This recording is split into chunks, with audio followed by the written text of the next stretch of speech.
Welcome back to our channel Amanisha's world. আচ্ছা, দেখুন তো চিনতে পারেন কিনা জায়গাটা? হ্যাঁ, হরিদ্বার। ঠিক আছে, এখন কিন্তু হাওড়া স্টেশন, হরিদ্বারে নই। হাওড়া স্টেশনে বসে আছি ট্রেনের জন্য, হরিদ্বার যাবার জন্য। কিন্তু হরিদ্বারের ট্রেন আমরা ধরছি না, আমরা ব্রেক জার্নি করে ধরছি। হরিদ্বারের ট্রেনের টিকিট আমরা পাইনি। উপাসনা, তারপর আরও কিছু ট্রেন আছে, দুন এক্সপ্রেস, ওগুলোর টিকিট না পাওয়ার জন্য আমাদের জার্নিটা ব্রেক জার্নি হয়েছে। আমরা যাব হচ্ছে দিল্লি, তাই বসে আছি রাজধানীর জন্য। ট্রেন অ্যাকচুয়ালি আমার বাড়ি হচ্ছে হিন্দমটর, তো বাড়ি থেকে আমরা লোকাল ট্রেনে করে গেছিলাম হচ্ছে হাওড়া স্টেশন। হাওড়া স্টেশনে কিছুক্ষণ বসার পরে ওই 3:45 নাগাদ ট্রেন দিয়েছিল। আর ট্রেনে উঠেই আগেই দেখে নিচ্ছিলাম যে সিটগুলো ঠিক আছে কি না, আর হচ্ছে প্লাগ পয়েন্ট আছে কি না, কারণ ফোনের চার্জের খুব দরকার, তাই জন্য। তো আপনাদের সঙ্গে ব্লগ শেয়ার করতে গেলে তো একটু ফোনের চার্জ বা বিভিন্ন জিনিসপত্রের চার্জের ব্যবস্থা তো দেখতেই হয় না, সেই জন্যে। যাই হোক, আর আমাদের এই আশপাশে যারা বসেছিল তারা প্রত্যেকেই কিন্তু খুব ভালো, মানে তাদের সাথে বেশ ইন্টারাক্ট করতে করতে ভালোই বেশ সময়টা কেটে গেছিলো, আর জার্নিটা বুঝতেও পারিনি। আর রাজধানী ইতিমধ্যে আমাদের কিন্তু মিল কিন্তু রাজধানীতে ইনক্লুড ছিল, তাই ইতিমধ্যেই রাজধানী আমাদের দিয়ে দিয়েছিল চা চা, বিস্কিট, তারপর একটা কচুরি টাইপের সব দিয়ে সন্ধ্যের আমাদের স্ন্যাক্সের ব্যবস্থা করে দিয়েছিল। আর এই যে দেখুন, এটা চলে এসছে আমাদের রাত্রিরের খাবার। রাত্রিরের খাবার অ্যাকচুয়ালি আমি নিয়েছিলাম ভেজ, আর আমার হাজব্যান্ড আর ছেলে নিয়েছিল হচ্ছে ননভেজ, তাই সব মিলিয়ে মোটামুটি আইটেম সেমই ছিল। ওদেরও ডাল ছিল, একটা পাঁচমিশালি তরকারি ছিল ড্রাই, আর আচার ছিল, আর চিকেন ছিল। আর আমার সেইখানে উল্টো হচ্ছে আমার পনির ছিল। পনিরটা বেশ ভালোই টেস্ট ছিল, আর ভাত রুটি দুরকমই ছিল। যতটা পরিমাপে খাবার ছিল তো এনাফ, সেই মানে অসুবিধার কিছু নেই। আর উল্টো দিকে দেখুন দুটো বাচ্চা আছে, একটা বাচ্চা ওই সাইডের সিটে বসে তার মায়ের কাছে, ও বেশি বদমাইশি করছে না, তো এই বাচ্চাটা খুব বদমাইশি করছিল, তাই ওর মা জোর করে তোকে পড়াতে বসিয়েছে, কারণ অন্য লোকের তো বিরক্ত হচ্ছে না, সেই কারণে। আর এইটা একটা স্টেশন দিল্লির থেকে একটু এগিয়ে, মানে ওই ধানবাদ পেরিয়ে একটা স্টেশনে আমরা দাঁড়িয়েছিলাম একটু। অন্য লোকেরা নেমেছিল, আমি আর স্টেশনে নামিনি, কারণ যে কোনো মুহূর্তে ট্রেন ছেড়ে দিতে পারে, তাই অত আর সাহস হয়নি যে নিচে নামবার। আর এরপরে চলে এসেছি রাত্রিরে, বেশ রাত্রির হয়ে গেছে, 10:30 11টা বাজে এখন, তাই একবার আপনাদের সবাইয়ের সাথে রাত্রিটা শেয়ার করে দিলাম, কীরম লাগছে দেখিয়ে দিলাম। দেখাতে দেখাতে চলে যাচ্ছি। এইবারে কিন্তু চলে আসছি আমি হচ্ছে ওয়াশরুমের দিকে, কারণ আমি একটু ওয়াশরুমে যাব, আর আপনাদের সাথে শেয়ারও করা হয়নি বলে ওয়াশরুমটা, তাই একবার ওয়াশরুমটা শেয়ার করে নেবো। এখানটা আসলে খাবার দাবার জায়গাটা এখানে ইনস্টল করা ছিল। যদি দেখুন ওয়াশরুমটা খুব পরিষ্কার, খুবই পরিষ্কার যেটাকে বলা হয়। এটা হচ্ছে ওয়েস্টার্ন স্টাইল, আমি ইন্ডিয়ান স্টাইলে খুব একটা ইউজ করতে পারি না, তাই আমি আর যাইনি। দেখুন টয়লেট যেটা পেপার আছে রাখা, যেটা পেতে আপনি বসে আপনার হাইজিন মেনটেন করতে পারেন। এছাড়া হচ্ছে টিস্যু পেপার আছে, এছাড়া হ্যাঙ্গার আছে একটা, তারপরে কলে জলটাও পরিষ্কার। আর এই হচ্ছে, আবার দেখুন লোকে বসে আছে। এবার চলে এসেছি আমি কিন্তু সকালবেলা আপনাদের সেম দৃশ্যই, তাই আর আমি কিছু চেঞ্জ করিনি। যাই হোক, এটা হচ্ছে সকালবেলা গাড়ি চলছে, কিন্তু এখনও পর্যন্ত সব লোক ওঠেনি। আমি উঠে পড়েছিলাম, কারণ আমার সকালটা দেখতে বেশ বাইরে দিয়ে ভালো লাগে দৃশ্য দেখতে। যাই হোক, সেই দৃশ্য দেখতে দেখতে আপনাদের সাথেও শেয়ার করছিলাম যে কীরম লাগে দেখুন চারিদিকে লোক ঘুমোচ্ছে, কিন্তু বাইরে বেশ আলো ফুটে উঠেছে। এই দিল্লি বলুন হরিদ্বার বলুন, এখানে একটা বিশেষত্ব হচ্ছে খুব তাড়াতাড়ি সকাল হয়, আবার অনেক দেরিতে রাত্রির মানে সূর্য অস্ত যায়। এটা একটা অদ্ভুত ব্যাপার বেশ। আর সকালবেলায় আমাদের দিয়ে দিয়েছিল হচ্ছে চা, কিন্তু এইগুলো যেগুলো দেখছেন এগুলো কোনো কিছুই না সকালের। এটা কাল রাতে দিয়েছিল দই আইসক্রিম, এগুলো আমরা কিছুই খাইনি, না খেয়ে সব স্ট্যাক করা আছে। খাবার দাবারও কিছু বেঁচে গেছিলো, কারণ প্রচুর পরিমাপে খাবার ছিল, তাই খেতে ইচ্ছাও করছিল না। আসলে জার্নির টাইমে না ঠিক খাবার ইচ্ছে হয় না। আর এই দিল্লির যত কাছে এসেছি, দিল্লির বাড়িগুলোর একটা অদ্ভুত বৈচিত্র্য আছে। সেই বৈচিত্র্যটা আপনাদের সাথে আলোচনা করব বলেই বাইরের দিকটা আরও বেশি আমি ফোকাস করলাম। আমাদের কলকাতায় জানেন তো, একটা বাড়ি আর একটা বাড়ি যখন তৈরি হয় সেটা মিনিমাম 4 ফুট জায়গা ছাড়ে। দিল্লিতে কিন্তু সেটা হয় না। দিল্লি এমন একটা জায়গা, যদি কোনো মানুষ একটা বাড়ি তুলে নেয়, তার ঠিক আর একটা ওয়াল মানে অন্যজনের তোলা হয়ে যায়। মানে সেই ওয়ালকে বেস করে তাদের 3টে ওয়াল তুললেই জায়গা হয়ে যায়। আর আমি একটুখানি রিল্যাক্স করছিলাম, তাই শুয়েছিলাম। শুয়ে শুয়ে ভাবলাম আপনাদের দেখাই যে আমি কি জামা কাপড় পরে গেছি, কিরম সেজগোজ করেছি। সব মিলিয়ে আর কি ট্রেন জার্নিটা ভালোই লাগছিলো, খারাপ লাগেনি। ট্রেন জার্নি আমার করতে ভালোও লাগে। আচ্ছা, কার কার ট্রেন জার্নি ভালো লাগে একটু বলবেন তো। আমি জানি না, অনেকের ভালো লাগে, অনেকের আবার প্রচুর লেন্দি টাইম বসে থাকতে ভালো লাগে না। বাট আমি কিন্তু ট্রেন খুব ভালোবাসি। তো কাইন্ডলি একটু জানাবেন যে কার কার ট্রেন জার্নি ভালো লাগে। কমেন্টস করবেন, কমেন্টস করে জানাবেন। তারপর দেখব কতজনের প্লেন ভাল লাগছে আর কতজনের ট্রেন ভাল লাগছে। আশা করি প্লেন আমার জানি বেশি জনেরই ভাল লেগেছে, কিন্তু আমার আবার ট্রেন জার্নিটা বেশি প্রিয়। তো যাই হোক, সব মিলিয়ে সকালবেলা আমাকে দিয়েছিল একটা বড় ফ্লাস্ক, হাতে ধরিয়ে দিয়েছিল, এবং চায়ের একটা পাউচ হাতে ধরিয়ে দিয়েছিল। তো এই চায়ের পাউচ আর ফ্লাস্কটা পেয়ে বেশ আমার মজাই হয়েছিল, কেননা আমি 1 কাপ চায়ে তো আমার ঠিক স্যাটিসফ্যাকশন আসে না।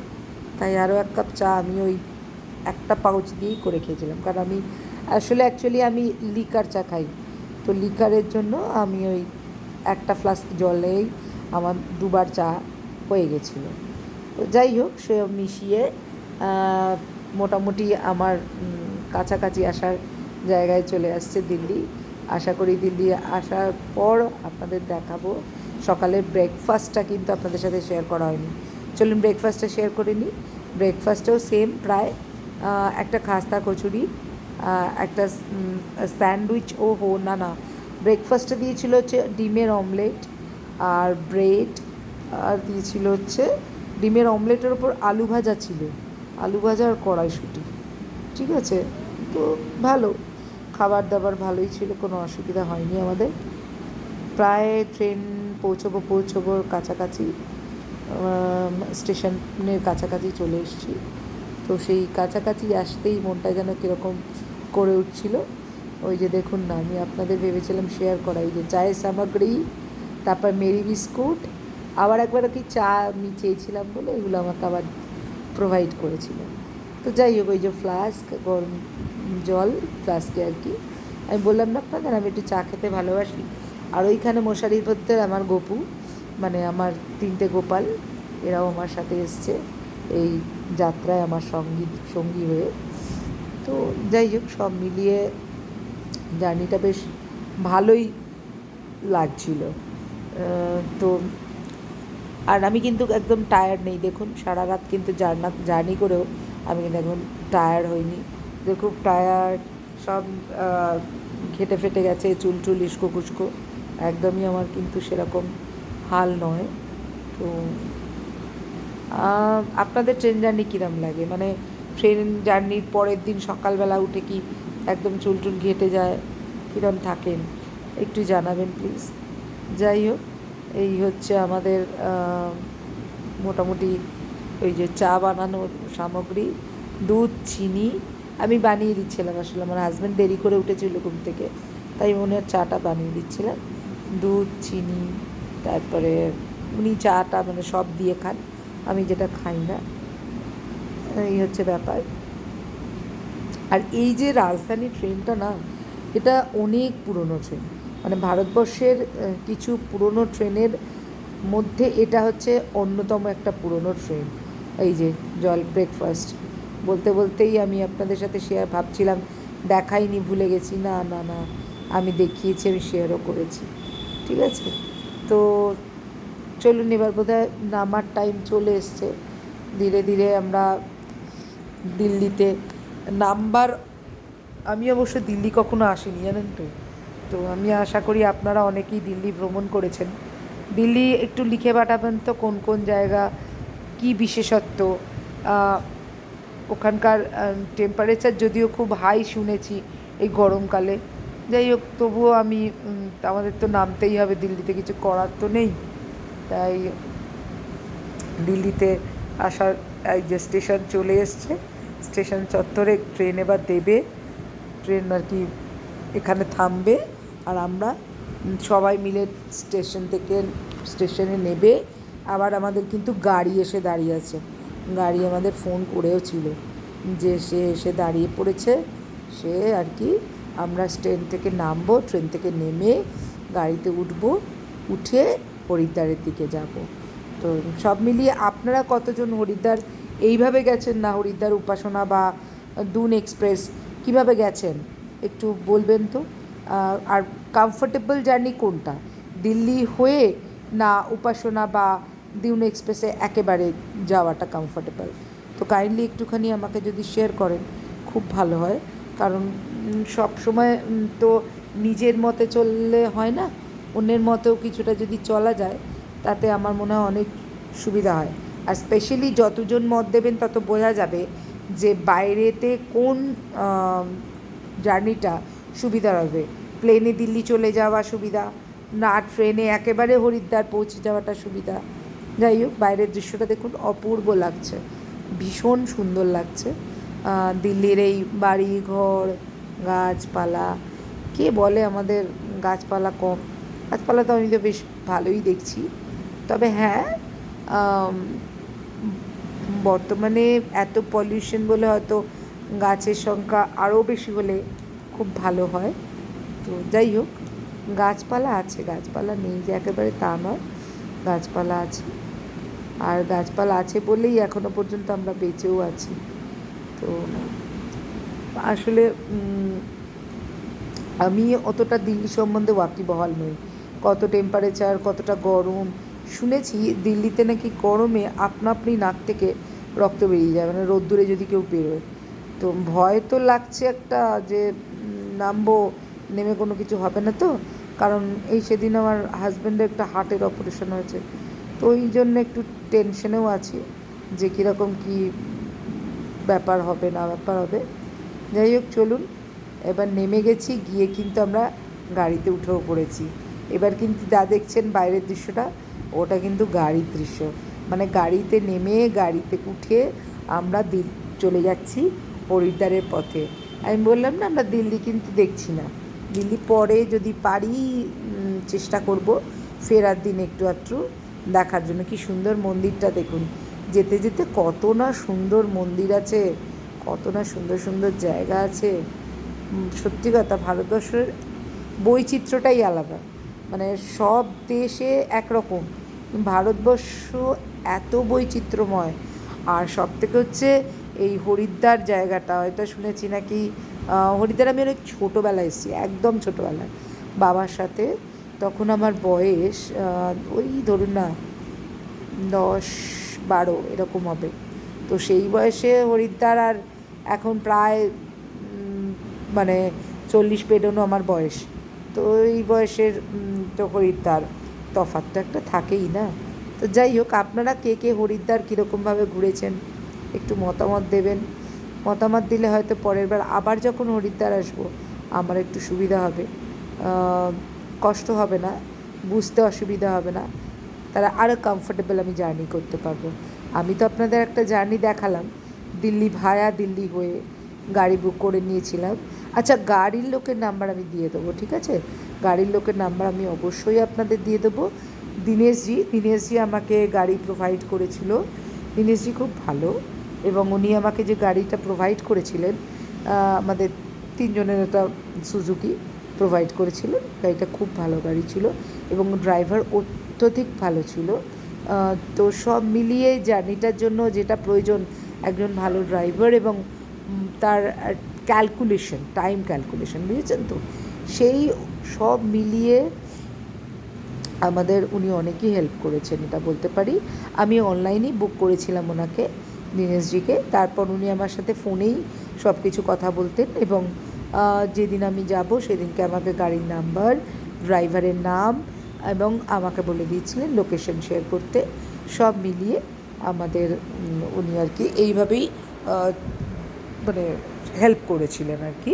অবশ্যই অনেকেই হয়তো দিল্লিতে নেবেও কিছু হায়ার করতে পারে, বা ধরুন কেউ হরিদ্বারে নেমে গাড়ি হায়ার করতে পারে, বাট আমি আর ওই রিস্কে যাইনি। আমি একদম গাড়ি অনলাইনে করে নিয়েছিলাম। তো হরিদ্বার প্রায় পৌঁছে এসেছি, কারণ পাহাড় অলরেডি আপনারা দেখতেই পাচ্ছেন, দিল্লিতে তো আর পাহাড় নেই।